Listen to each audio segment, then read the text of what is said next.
कृष्ण यजुर्वेदीय उपनिषद शुकरहस्योपनिषद में महर्षि व्यास के आग्रह पर भगवान शिव उनके पुत्र सुखदेव को 4 महावाक्यों का उपदेश ब्रह्म रहस्य के रूप में देते हैं।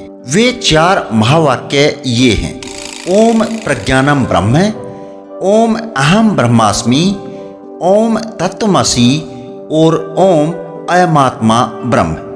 अगर इन वाक्यों को ही अनुसरण करते हुए अपने जीवन की परम स्थिति का अनुसंधान कर लें तो आपका ये जीवन सफलतापूर्वक निर्वाह हो जाएगा। इसलिए इनको महावाक्य कहते हैं। अहम ब्रह्मास्मि इन्हीं 4 महावाक्यों में से एक है। यह यजुर्वेद के बृहदारण्यकोपनिषद से संकलित है।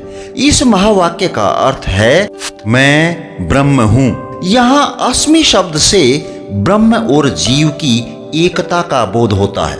जब जीव परमात्मा का अनुभव कर लेता है तब वह उसी का रूप हो जाता है। दोनों के मध्य का द्वैत भाव नष्ट हो जाता है। उसी समय वह ब्रह्मास्मि कह उठता है।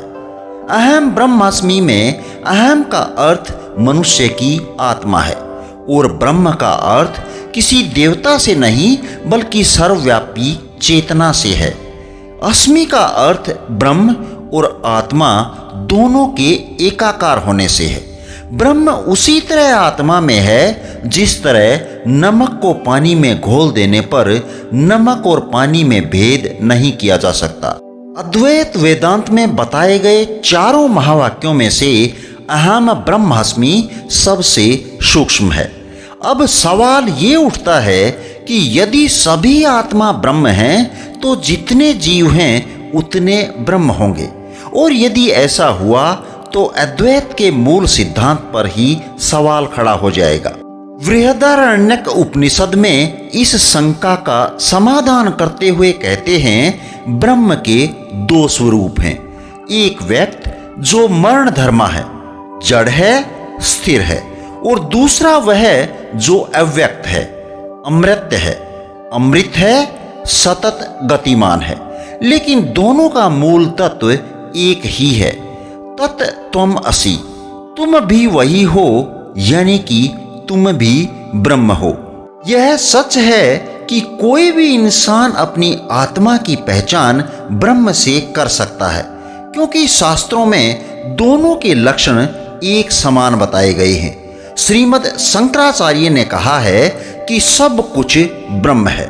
जैसे एक वैज्ञानिक हर चीज को परमाणुओं से बनी सुव्यवस्थित संरचनाओं के रूप में देखता है, महर्षि परमहंस जी महाराज ने तो इसे और भी आसान शब्दों में समझाया है। उन्होंने कहा है कि जीवात्मा प्रभु का अंश है।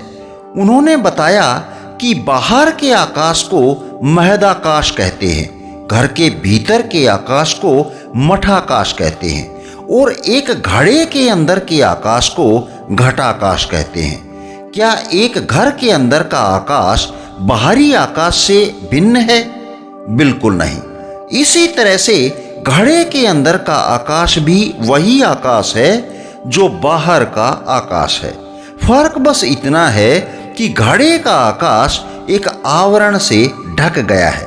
बिल्कुल उसी तरह से ब्रह्म यानी कि परमात्मा का अभिन्न अंग जो शरीर और इंद्रियों से घिर गया है वह जीवात्मा कहलाता है। लेकिन जीवात्मा कहने से उसके स्वरूप में कोई अंतर नहीं पड़ जाता, बल्कि जो परमात्मा का स्वरूप है वही आत्मा का स्वरूप है।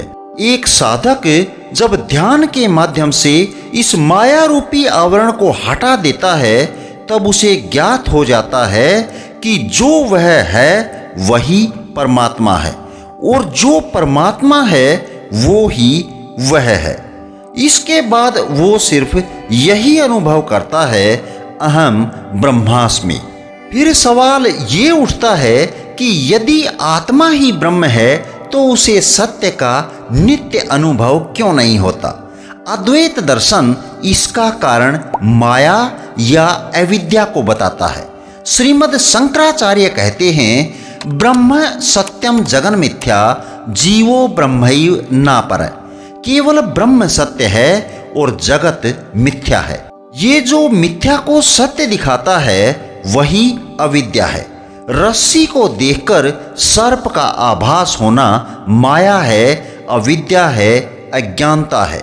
शंकराचार्य ब्रह्म सूत्र सांकर भाष्य में लिखते हैं कि माया अपनी आवरण शक्ति के द्वारा रस्सी के स्वरूप को ढक लेती है और विक्षेप शक्ति के द्वारा सर्प का आरोपण कर देती है। ये आरोपण है, बदलाव नहीं।